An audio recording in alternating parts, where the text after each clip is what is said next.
اب تیسرا بندہ کون سا ہے کہ رب تعالیٰ نے جس کے بارے میں فرمایا کہ مجھے وہ پسند نہیں ہے؟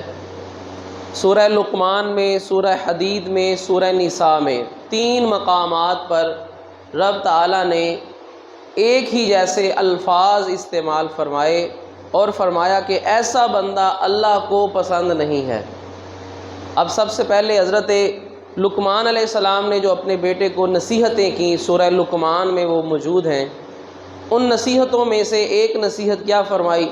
وَلَا تُسَعِّرْ خَدَّكَ لِلنَّاسِ، اے میرے بیٹے لوگوں کے لیے اپنے رخسار، اپنے منہ کو ٹیڑھا مت کرنا۔ اب یہ تسعیر لفظ جو ہے، وَلَا تُسَعِّرْ، ٹیڑھا نہ کر، اس کا مطلب کیا ہے؟ اس کا مفہوم کیا ہے؟ یہ لفظ نکلا ہے سعر سے، اور سعر کا معنی ہوتا ہے عربی لغت میں، یہ اونٹ کی ایک بیماری ہے، اس بیماری کی وجہ سے اونٹ کی گردن ٹیڑھی ہو جاتی ہے۔ رب تعالیٰ نے فرمایا وَلَا تُسَعِّرْ خَدَّكَ لِلنَّاسِ، لوگوں کے لیے اپنے منہ کو، اپنے رخسار کو ٹیڑھا مت کرو، یعنی تکبر کی وجہ سے جس طرح ہم کسی سے گردن پھیر لیتے ہیں، اس طرح سر مار دیتے ہیں تکبر کی وجہ سے۔ تو رب تعالیٰ نے فرمایا حضرت لقمان علیہ السلام ان کی اس نصیحت کو ذکر کرتے ہوئے کہ آپ اپنے بیٹے کو نصیحت کر رہے ہیں، وَلَا تُسَعِّرْ خَدَّكَ لِلنَّاسِ، لوگوں کے لیے اپنے چہرے کو، اپنی رخسار کو ٹیڑھا مت کرو۔ اور یہاں آقا علیہ الصلوۃ والسلام کی حدیث پاک جو اس کے الٹ کہ ہمیں کرنا کیا ہے، یہ تو وہ کام ہے جو نہیں کرنا، ٹیڑھا منہ نہیں کرنا، کسی کو دیکھ کر اکتاہٹ کا اظہار نہیں کرنا۔ کرنا کیا ہے؟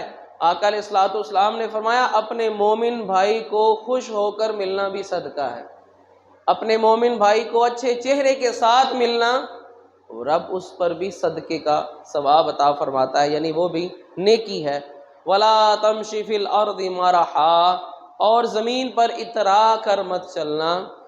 ان اللہ لا يحب كل مختال فخور، وہ بندہ جو تکبر کرنے والا ہو اور وہ بندہ جو فخر کرنے والا ہو، رب تعالیٰ کو ایسا بندہ پسند نہیں ہے۔ اب مختال کیا ہے، فخور کیا ہے، ان دونوں کا مطلب کیا ہے؟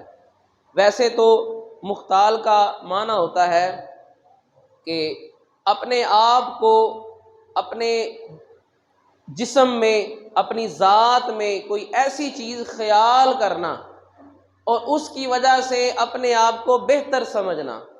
مثال کے طور پر بندے کے پاس علم ہے، علم پر خیال یہ آ جائے کہ مجھ جیسا علم کسی کے پاس نہیں ہے۔ بندہ نیک ہے، نیکوکار ہے، اس کے اندر خیال، اس کے ذہن میں یہ آ جائے کہ میرے جیسا نیک کوئی نہیں ہے۔ بندہ با اخلاق ہے اور اس کے ذہن میں آ جائے کہ مجھ سے بہتر اخلاق ہے ہی نہیں کسی کے پاس۔ اب اپنی ذات میں کسی چیز کا یہ خیال کر لینا کہ مجھ سے بہتر کوئی اور ہے ہی نہیں، اس کو مختال کہتے ہیں۔ اور فخور کا معنی ہوتا ہے فخر کرنا، اور فخر میں بھی یہاں سے مراد کیا ہے کہ مختال میں کیا ہوتا ہے؟ اپنی ذات میں کسی چیز کو بہتر سمجھنا، اور فخر کیا ہوتا ہے؟ اپنی ذات کے علاوہ کوئی چیز انسان کے پاس ہے، انسان اس پر اترائے، اس پر تکبر کرے۔ مثال کے طور پر مختال تو یہ تھا، تکبر اس میں یہ تھا کہ انسان اپنی ذات کو بہتر سمجھتا ہے، اور فخور یعنی فخر میں یہ چیز ہے انسان کے پاس مال ہے، اب وہ مال کی وجہ سے لوگوں کو اپنے سے کم تر سمجھتا ہے۔ میرے پاس اتنا مال ہے، اس کی حیثیت کیا میرے سامنے؟ میرے پاس اتنا مال ہے، میرے پاس اتنی گاڑیاں ہیں، میرے پاس اتنا کاروبار کا میں مالک ہوں۔ اگر کسی شے کے اوپر اگر بندہ تکبر کرے اس کو فخر کہتے ہیں، اور اگر اپنی ذات میں کسی چیز پر بندے کے اندر تکبر پیدا ہو جائے تو اس کو مختال کہتے ہیں۔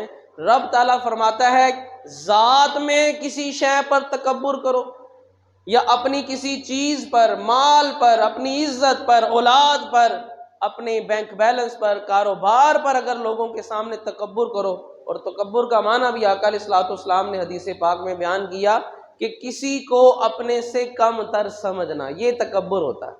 اور یہاں وہ حدیث پاک بھی کئی مرتبہ پہلے بھی بیان کی، لیکن صرف وضاحت کے لیے کہ آقا علیہ الصلوۃ والسلام نے جب ارشاد فرمایا لَن يَدْخُلَ الْجَنَّةَ مَنْ كَانَ فِي قَلْبِهِ مِثْقَالُ ذَرَّةٍ مِّن كِبْرٍ، جس کے دل کے اندر ایک ذرے کے برابر بھی تکبر ہوگا وہ بندہ جنت میں داخل ہرگز نہیں ہوگا۔ صحابہ کرام علیہم رضوان نے عرض کی حضور ہم میں سے ہر بندہ چاہتا ہے میرا لباس اچھا ہو، میرا جوتا اچھا ہو، میرے پاس اچھی چیز ہو، اچھی سواری ہو، اچھا گھر ہو، تو یہ چیز تو ہر بندے میں ہے۔ تو اگر اس کو تکبر کہتے ہیں پھر تو معاذ اللہ کوئی بندہ بھی جنت میں نہیں جائے گا۔ آقا علیہ الصلوۃ والسلام نے فرمایا اللہ جمیل و یحب الجمال، رب بھی بڑا خوبصورت ہے اور خوبصورتی کو پسند بھی کرتا ہے۔ اگر کپڑے اچھے پہنے ہیں، خوبصورت لگ رہے ہو، رب کو بھی یہ پسند ہے۔ اگر رب نے تمہیں مال دیا ہے، گاڑی سواری تم نے اچھی رکھی ہے، رب کو بھی یہ پسند ہے۔ اگر حلال کا مال ہے، گھر اچھا بنایا ہے تو خوبصورت بنایا ہے، رب تعالیٰ کو بھی یہ پسند ہے۔ تکبر یہ نہیں ہے کہ بندہ خوبصورت لگے، اچھی چیزیں پہنے، تکبر یہ ہے دو چیزوں کو آقا علیہ الصلوۃ والسلام نے فرمایا دو چیزیں ہیں، اگر کسی کے اندر ان میں سے کوئی بات ہے تو یہ تکبر ہے۔ نمبر ایک، حق کو نہ مانے۔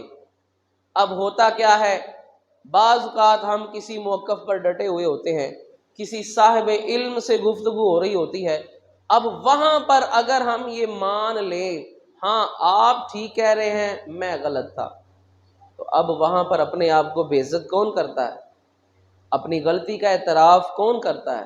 وہ کوئی بندہ ہوگا کہ جس میں یہ ہمت ہوگی، جس میں یہ حوصلہ ہوگا کہ وہ اپنی ہار یا اپنی غلطی تسلیم کرے۔ اب وہاں پر اپنے آپ کو زیر نہ کرے، اپنے آپ کو غلط نہ کہے اور کہے نہیں نہیں آپ غلط ہیں۔ حق کو مانتے ہوئے جانتے ہوئے بھی حق کو قبول جو نہیں کرتا، حضور نے فرمایا یہ تکبر ہے۔ نمبر دو، کسی بھی اللہ کے بندے کو اپنے سے حقیر سمجھنا، یہ تکبر ہے۔ تو رب